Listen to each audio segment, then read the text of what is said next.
எல்லாத்தையும் ரொம்ப தீவிரமாக யோசிக்கிற கடகராசிக்காரங்களுக்கு இந்த வருஷம் குரு பெயர்ச்சி அப்படிங்கிறது வந்து ரொம்ப சிறப்பான விஷயம்.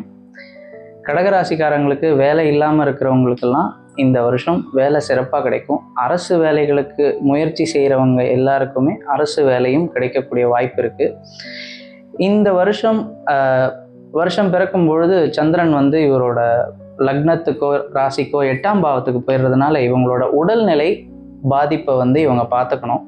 அதே மாதிரி அதே சந்திரன் ராகுவோட இணைஞ்சு 8ஆம் பாவத்தில் இருக்கிறதுனால இவங்க சேமிப்பு ரொம்ப பத்திரமா பண்ணணும்.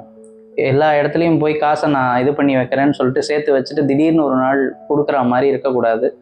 எதுலையாவது இன்வெஸ்ட் பண்ணுறேன் அப்படின்னு இருந்ததுன்னா நீங்களே போய் அந்த இன்வெஸ்ட்மெண்ட்டை உடச்சி எடுக்க முடியாத அளவுக்கு ஒரு இன்வெஸ்ட்மெண்ட் பண்ணுறது தான் உங்களுக்கு நல்லது. ஏன்னா நீங்கள் அந்த மாதிரியான ஒரு செட்டப் இல்லாமல் இன்வெஸ்ட் பண்ணுறீங்க அப்படின்னா நீங்களே போய் அதை உடச்சி அந்த காசை எடுத்துருவீங்க. ஸோ அந்த இடத்துல சேமிப்பு டெபாசிட் பண்ணினாலும் அதை நம்ம உடனே எடுக்கக்கூடாது. ஃபிக்ஸட் டெபாசிட்டுக்கு பதிலாக ரெக்கரிங் டெபாசிட் மாதிரி போடுங்க. 12 மாதம் கட்டினாதான் உங்களுக்கு காசு வரும். 2 years அந்த மாதிரி போட்டு நீங்கள் வச்சிங்கன்னா இந்த வருஷம் உங்களுக்கு ரொம்ப சிறப்பாக இருக்கும்.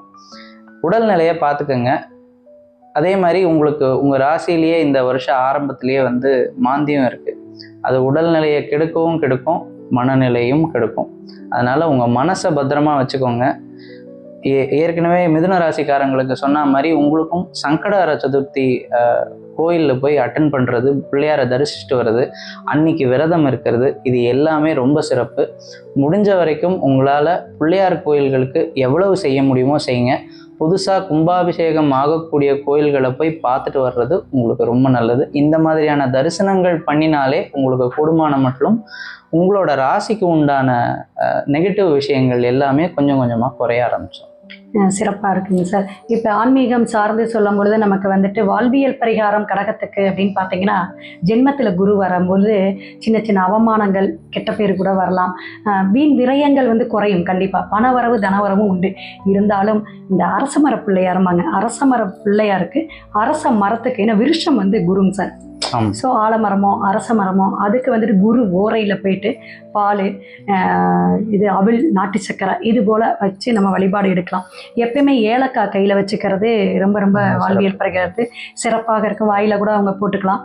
அதே போல் இவங்க வந்து கேது வந்து கனெக்டிவ் வரப்போகுது அல்லது 2ஆம் இடத்துலையும் இருக்கிறனால குருமார்கள் இந்த சித்தர்களுக்கெல்லாம் வந்துட்டு மாலை வாங்கி சாத்தலாங்க சார். கண்டிப்பாக மாலை வாங்கி சாத்தலாம். காய்ந்த திராட்சை வச்சு நம்ம வழிபாடு எடுத்து ஒரு மெடிடேஷன் வைக்கும் பொழுது ஆரோக்கியமான சிந்தனை. மாலை அப்படின்னு சொல்லும் பொழுது எந்த மாதிரியான மாலைகள்?